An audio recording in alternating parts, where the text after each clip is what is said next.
نحمده ونصلي على رسوله الكريم اما بعد فاعوذ بالله من الشيطان الرجيم بسم الله الرحمن الرحيم رب اشرح لي صدري ويسر لي امري واحلل عقدة من لساني يفقهوا قولي. کس طرح ہم اپنے خاندانی زندگی کو، اپنی معاشرتی زندگی کو خوشگوار بنا سکتے ہیں اللہ سبحانہ وتعالی کی مدد کے ساتھ. کوشش اپنی جگہ، لیکن ہر کوشش اس وقت فائدہ مند ہو جاتی ہے جب انسان اس کے ساتھ ساتھ اللہ تعالی سے دعا کرتا ہے. حدیث میں آتا ہے کہ اللہ سبحانہ وتعالی کے نزدیک دعا سے زیادہ معزز اور کوئی چیز نہیں. یعنی سب سے زیادہ اللہ تعالیٰ جس چیز کو بندے کی ویلیو کرتے ہیں وہ دعا مانگنا ہے. اسی طرح ایک اور حدیث میں آتا ہے کہ دعا کرنا افضل عبادت ہے.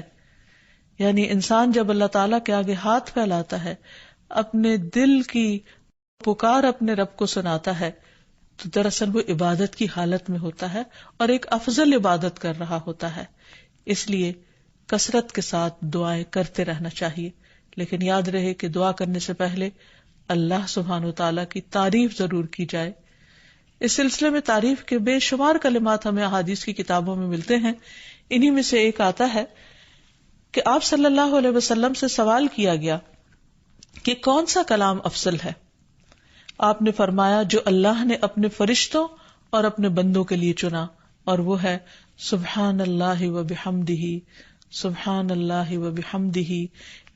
یعنی جب انسان دعا کرنا چاہے تو اس سے پہلے کچھ مرتبہ جتنا اس کا دل چاہے اللہ تعالیٰ کی تسبیح اور حمد و ثنا بیان کرے، اور بار بار تکرار کے ساتھ کہتا رہے سبحان اللہ و بحمدہ.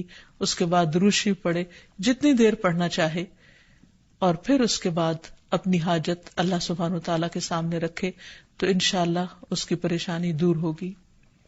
جہاں تک گھریلو پریشانیوں کا تعلق ہے تو اس میں ہم دیکھتے ہیں کہ ہر گھر کے اندر کوئی نہ کوئی چیز ایسی ہو جاتی ہے کہ جس سے باہمی تعلقات میں بدمزگی پیدا ہو جاتی ہے.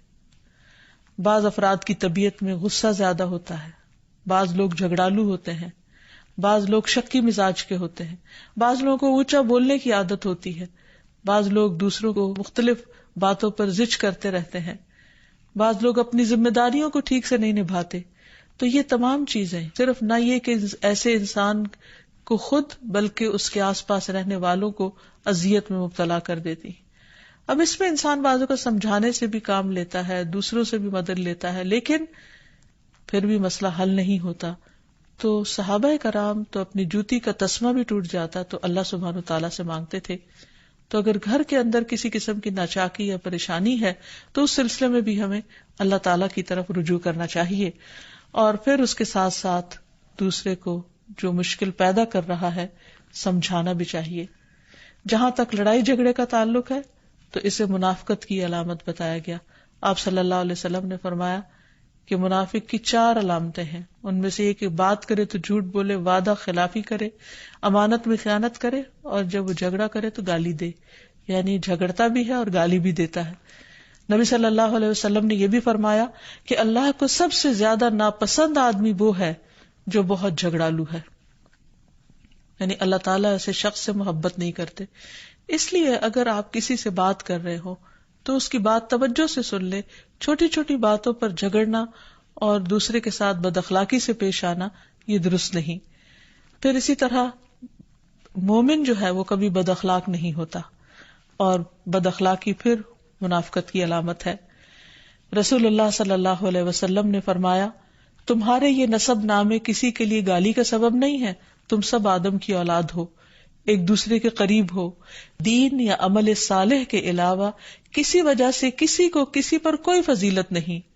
آدمی کے برا ہونے کے لیے یہی کافی ہے کہ وہ فحش گو ہو، بد کلام ہو، بخیل ہو اور بزدل ہو. پھر اسی طرح آپس میں محبتوں کا نہ ہونا، بہن بھائیوں میں ناچاکی یا شوہر بیوی میں ناچاکی یا والدین کے ساتھ محبت کا نہ ہونا، یہ ایک طرح سے اللہ تعالیٰ کی طرف سے ایک آزمائش بھی ہو سکتی ہے اور ایک عذاب بھی ہو سکتا ہے. مومن تو محبت کرنے والا ہوتا ہے، اور اس شخص میں کوئی خیر نہیں جو محبت کرتا نہیں اور لوگ اس سے محبت نہیں کرتے. اور لوگوں میں سب سے زیادہ بہترین انسان وہ ہے جو لوگوں کے لیے فائدہ مند ہوتا ہے. تو اس لیے بہت ضروری ہے کہ خاندان کے اندر باہم محبت پائی جائے. گھریلو زندگی خوبصورت ہو جاتی ہے اگر آپس میں ایک دوسرے سے پیار، محبت اور ہمدردی کے جذبات پائے جاتے ہیں.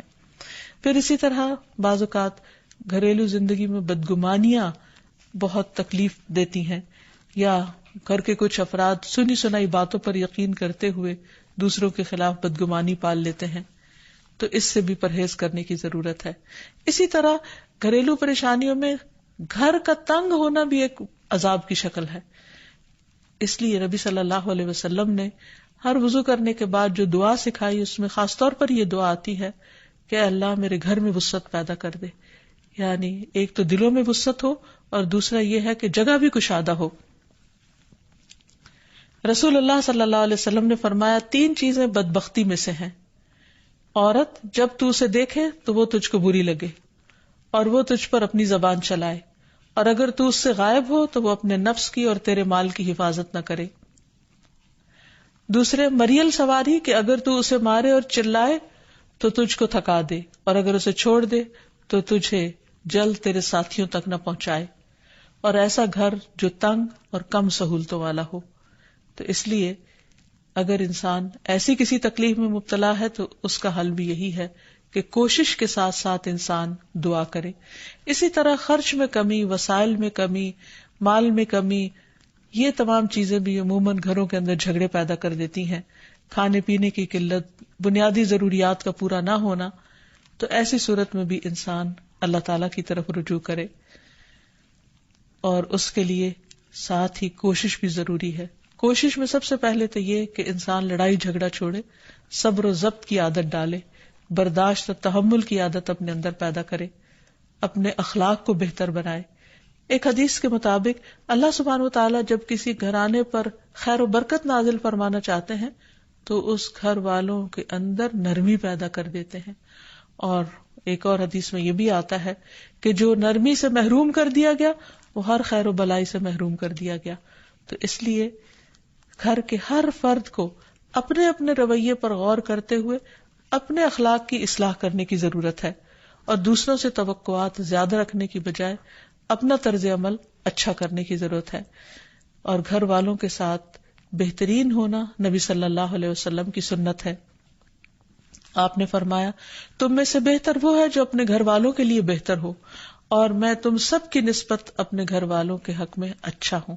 یعنی آپ نے اپنی مثال دی کہ میں سب سے اچھا سلوک اپنے گھر والوں سے کرتا ہوں، تو تمہیں بھی اگر اچھا بننا ہے تو ایسا ہی کرنا ہوگا.